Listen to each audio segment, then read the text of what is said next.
Hi, hello, my lovelies. Welcome back to the channel.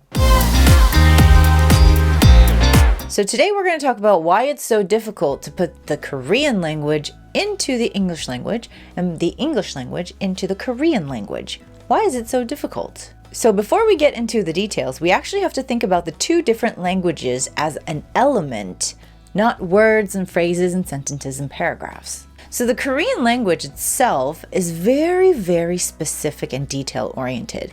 Each word has a specific meaning for what it wants to say and what it wants to deliver. There are even specific words that contain nuance in the word itself, not just the phrase. However, in English, each word is very, very simple and minimal, but in order to deliver the meaning and deliver the nuance of that phrase, we put emotion into the tone of voice that we say it in and put specific details in the sentence before or after. So here's the thing.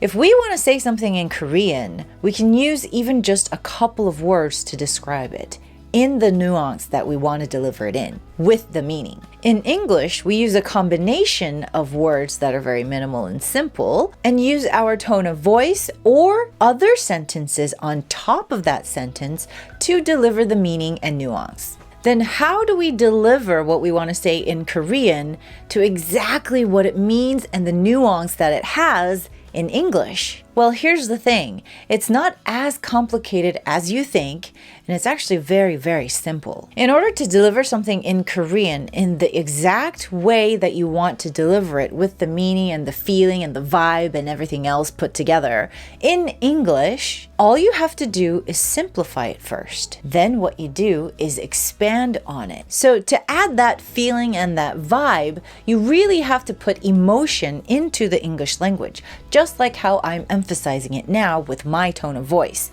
and my body gestures. You know how some people say people who talk in English talk with their hands and their face? So here's an example. Take something you want to say in English, but write it in Korean and then run it through the translator. If it feels like it doesn't have all the things, the elements, that vibe, that emotion, that nuance, and everything in that translation, what you have to do is expand on it with more sentences or different types of words. In order to do that, you have to explain why you're going through that approach and why you're saying this in that way. If I say, I'm going to be late tomorrow for the meeting, in this tone of voice and with this emotion and this face, is very formal and it's very straightforward. But if I add a variation or even a couple of variations to it, here's what it sounds like. I'm so sorry, but I'm going to be really late to that meeting tomorrow. I know this is a business matter, but I'm going to be late for the meeting tomorrow. I physically can't make it. You see how the two sentences sound different and they feel different?